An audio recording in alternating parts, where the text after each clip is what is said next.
commenter et analyser l'actualité au plan national, africain et pourquoi pas international. Baïla Amadou Traoré, bonsoir et bienvenue. Bonsoir à toutes et bonsoir à tous. Alpha Mamadou Diallo, bonsoir et bienvenue dans cette émission. Bonsoir à tout le monde, téléspectateurs. Thierno Amadou Moné Camara, bonsoir et bienvenue. Bonsoir aux téléspectateurs et aux auditeurs. En attendant qu'ils nous rejoignent dans ce studio, Sekou Keita avec nous donc pour décrypter toutes ces actualités, en tout cas annoncées. Mais bien avant, on va partir avec ces biscuits. Oui, Thierno Amadou Moné Camara. Oui, effectivement, c'est par rapport à ces examens. Oui. Les examens commencent bientôt. Les examens d'entrée les examens nationaux, disons. Commencent. Et avec cette volonté des autorités d'aller vers une sorte de transparence, tolérance zéro, comme on l'a toujours dit. Mais honnêtement, d'abord, je dois dire qu'il faut encourager cette volonté d'aller vers l'excellence dans notre système éducatif. Arrangez un petit peu le micro, notre système éducatif. Très bien. Mais il y a... L'excellence est, comme on le dit souvent, tolérance zéro. Hein? Exactement. Mais ce slogan qui a fait plus de 7 ans, 8 ans maintenant, hein, si je ne me trompe pas. Oui, bien sûr. Non, on l'a toujours dit, mais le système éducatif est toujours resté là où il est, malheureusement. Et malheureusement, on n'a pas, après les examens de l'année passée, on n'a pas fait courageusement, on n'a pas tiré des leçons et eu l'honnêteté de reconnaître tout ce qu'il y a eu comme erreur. Et puis l'honnêteté de reconnaître qu'il y a eu un fiasco, hein, oui, bien sûr. Pour ce qui est des examens. Moi, je n'irai pas jusqu'à parler de fiasco, mais je suis aussi sûr que tout n'a pas été mais quand on parle de 15% d'admis, 17% d'admis, oui. On avait justement brandi le taux élevé d'échec comme étant une réussite, ce qui était en réalité pas une réussite en soi. C'était en réalité le résultat d'un véritable diagnostic du système éducatif. C'est-à-dire que ce taux devait nous dire que le système éducatif est malade à tel point. Oui. Mais après, qu'est-ce qu'on a fait pour résoudre ce problème? Est-ce que cette année, on ne risque pas de vivre le pire parce que ce taux élevé d'échec l'année passée a fait en sorte que cette année, les effectifs étaient gonflés au niveau des salles de classe parce qu'il y avait trop de gens qui doivent reprendre, par exemple, les mêmes salles classes d'examen et qui viennent s'ajouter à ceux-là qui suivaient le cycle normal d'OSA. Donc, ça fait que le problème devient amplifié. Mais ce n'est pas ça mon problème. Mon problème, c'est que tout ça, malheureusement ne repose pas sur un plan de redressement du système éducatif. C'est-à-dire qu'il n'y a pas là un plan de 10 ans, de 15 ans, de 5 ans, de 7 ans pour dire au bout du plan, voilà ce qu'on est en train de faire cette année, voilà ce qu'on va faire l'année prochaine, voilà ce que nous comptons faire de manière en termes de construction d'infrastructures, en termes de formation des formateurs, en termes de mise à disposition de manuels de formation, en termes de beaucoup d'autres choses. Il y avait par exemple, nous quand on faisait l'école primaire, on avait par exemple cette radio scolaire avec laquelle il y avait toutes ces bonnes initiatives. Il y a l'INRAP qui produisait des documents et tout ça. Donc il n'y a pas aujourd'hui de façon claire un plan de redressement de ce système éducatif. Oui. On fait du pilotage à vue. Cette année, on annonce des caméras. L'année prochaine, on annoncera des drones. Après notre année, on annoncera que les examens se feront sur Mars. Et justement, non, je le dis, c'est pour imager. En fait. Vous êtes en train de faire de l'ironie. Hein? Et là, au-delà de ça, et ça maintenant, je rentre dans le domaine des finances publiques.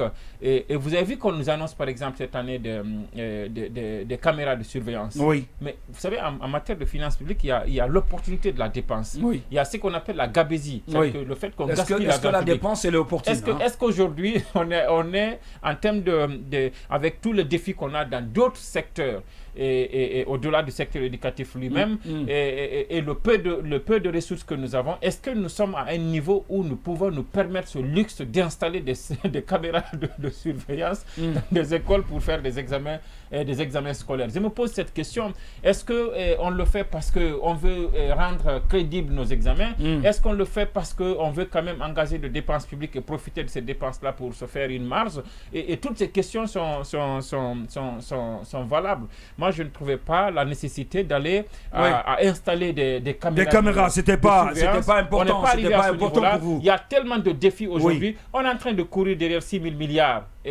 Pour l'organisation du processus, pour dépenser le processus. Pour sortir du processus de la transition. On a lancé un projet de 6 ponts ou 4 ponts hier ou avant-hier. Et j'imagine que tout le financement n'est pas encore bouclé. Il y a beaucoup d'autres défis. On a une ville qui n'est pas, par exemple, une capitale qui n'est pas aménagée. La moindre pluie, il y a des inondations. Et on se permet d'aller mettre de l'argent dans des caméras de surveillance qui ne fonctionnent qu'une seule fois par an. C'est-à-dire que seulement le temps des examens, après on les débranche. Peut-être on va garder les caméras pour les années à venir. Pour que les années à venir encore, on dise qu'il y en a qui sont endommagés ou bien qu'on doit encore lancer d'autres commandes. Vraiment, honnêtement, quand j'ai entendu parler de ça, je n'ai jamais eu l'occasion de commenter ça. Mais honnêtement, je trouve que c'était pas inopportun. Et puis après, qu'on nous dise combien de milliards ça va encore valoir. C'est dommage que parfois, et ça c'est parce qu'on est dans le débat d'orientation constitutionnelle, même s'il a fini aujourd'hui, c'est dommage que parfois certaines dépenses que les gens au niveau du conseil des ministres ou bien au niveau des ministères autant que les gens puissent engager certaines dépenses sans que réellement cela ne passe devant les représentants du peuple. Parce que si cela était, on aurait pu vraiment bloquer beaucoup de Je suis d'accord. Je suis d'accord avec lui sur l'ensemble de ces points. Notre confrère du Sénégal. En fait, on devrait se poser la question sur l'opportunité. Je pense que est-ce qu'on est arrivé à un niveau de fraude, de vol ou de cafouillage au point qu'on soit dans le besoin d'installer des caméras de surveillance. On n'en a pas besoin. L'investissement, c'est en fonction d'un constat. Est-ce que le constat qui est là prouve que ni les surveillants, ni la batterie de mesures prises pour justement sécuriser ces examens, si ces batteries ne fonctionnent pas, si les surveillants ne parviennent pas, ou disons on a tout fait, mais on ne parvient pas à contrôler la situation, peut-être qu'on peut être tenté d'aller vers les caméras, dire on va installer des caméras de surveillance. Je me dis, si on est arrivé à ce stade, on pouvait comprendre. Mais est-ce que c'est le cas? Non. La réponse est non. Vous avez vu la photo de l'école qu'on nous a montré hier? J'aimerais bien que le ministre qui a fait le tour du pays, qui nous a dit qu'il a fait des constats alarmants et qu'il a même failli pleurer par endroits. Est-ce qu'il a vu cette école? J'étais vraiment, je me disais que vous parlez de monsieur Maring, hein? Mais bien sûr, le ministre, je me dis bien qu'il pouvait peut-être, parce qu'il y a ces images-là quand même, il pouvait nous montrer 2 ou 3... les images quand même qu'on nous a montrées hier, ces images sont choquantes. 2 ou 3 images d'école que lui-même il a constatées et qu'il nous dise, j'ai vu à ma nomination, j'ai constaté ça. Aujourd'hui, grâce à nos efforts, nous avons après changé. 1 an et demi, après bientôt 2 ans, nous avons pu corriger ça. Justement. Parce que en fait, c'était ça l'objectif. C'est ce qu'il nous a dit. Faut pas seulement se limiter au constat. Il était parti faire un constat et qu'il a eu à remarquer qu'il y a des endroits, ce qu'on trouve là, ce ne sont pas des écoles. Ce sont quasiment des hangars ou en tout cas des endroits qui ne relèvent même pas de notre époque. J'aimerais bien qu'il fasse de ça son cheval de bataille, qu'il se bat et qu'il nous dise, ils viennent avec les images. Quand je tournais, l'école a été dans cet état. Aujourd'hui, à travers les démarches, voilà ce qu'on a fait. On pouvait bien comprendre. Mais aller investir inutilement, parce que premièrement, on ne pourra pas couvrir. C'est inutilement, c'est pas trop dit, c'est pas trop dit. On nous apprend qu'on ne pourra pas couvrir toutes les écoles. On ne pourra pas couvrir toutes les villes. Mais attention, à quoi ça sert? Sincèrement, c'est pour quel résultat au juste? À la limite, vous allez même embrouiller les enfants dans la salle parce qu'il y en a qui vont être focalisés sur ça inutilement. Mais ils ne sont pas habitués. Je pense que il y a certains d'entre eux qui n'ont jamais vu de caméra dans leur vie. Il n'est pas ministre des examens, il doit le comprendre. Il est ministre de l'éducation et ce qui est important, c'est toute une chaîne. Vous n'allez pas vous concentrer sur seulement les évaluations et qu'en amont, les mesures ne soient pas prises pour que ce système soit efficace. D'accord. Si vous ne le faites pas, Oui. à ma foi, vous êtes dans ce qu'on appelle du populisme. Et malheureusement, c'est dommage pour le système. Oui, Alpha Mamadou Diallo veut dire quelque chose par rapport à ce biscuit, oui. Moi, je voudrais juste ajouter par rapport aux analyses très pertinentes données par mes deux prédécesseurs, Oui. c'est que, en fait, si ces caméras étaient nécessaires, il va falloir quand même admettre qu'ils ne regardent que derrière. En réalité, les soupçons de derrière, mais on ne doit pas installer des caméras en pleine salle. Je ne comprends pas ce que vous voulez Vous dire. savez qu'on peut quand même... On place les caméras en dehors, dehors, on ça, peut placer, puisque parfois l'aide vient de dehors, Oui. en fait. Ces caméras peuvent être Oui, mais on ne sait utiles pour pas, mais peut-être aussi pour des mesures de Maintenant, sécurité. par principe, ils ont... Ils peuvent ne pas dire Oui, mais exactement en où ces principe, caméras ils ont sont rappelé placées. que c'est de l'échantillonnage, Oui. ce n'est pas tous les centres qui doivent bénéficier de ces oui. caméras. Oui. Ce qui est extrêmement grave parce que ça crée l'inégalité de chance entre les candidats, puisque certains candidats auraient été beaucoup surveillés par rapport à d'autres.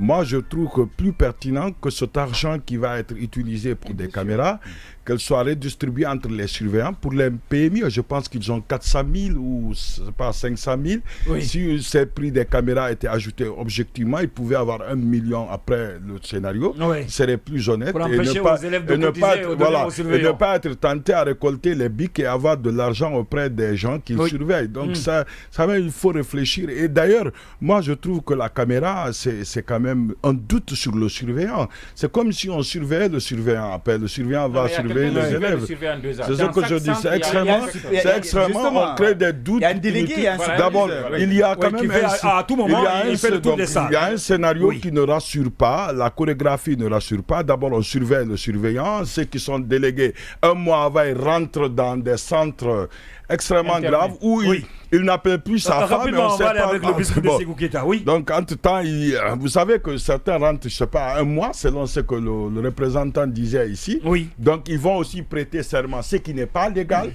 Il ne doit pas prêter serment pour ça. Un enseignant, d'abord, c'est la confiance. Il faut avoir confiance aux gens. On ne sait pas pourquoi. Parce que si la même chose aurait été répétée dans beaucoup de secteurs, c'est du gâchis. Donc, il faudrait quand même retirer les caméras, ne pas embrouiller les enfants. Et s'il y a lieu, augmenter les primes, les pécules des surveillants. Moi, je pense que c'est mieux pour tout le monde. C'est mieux pour donc ceci. Oui, il va dire un mot. Oui, bien sûr. Oui, allez-y. C'est un sujet C'est intéressant. éminemment important. Oui. On parle de l'éducation, on Oui. parle de notre avenir. Oui. On parle de notre T'envoies avenir l'école, et- t'envoies la nation. Exactement. Oui. Et donc, c'est vraiment...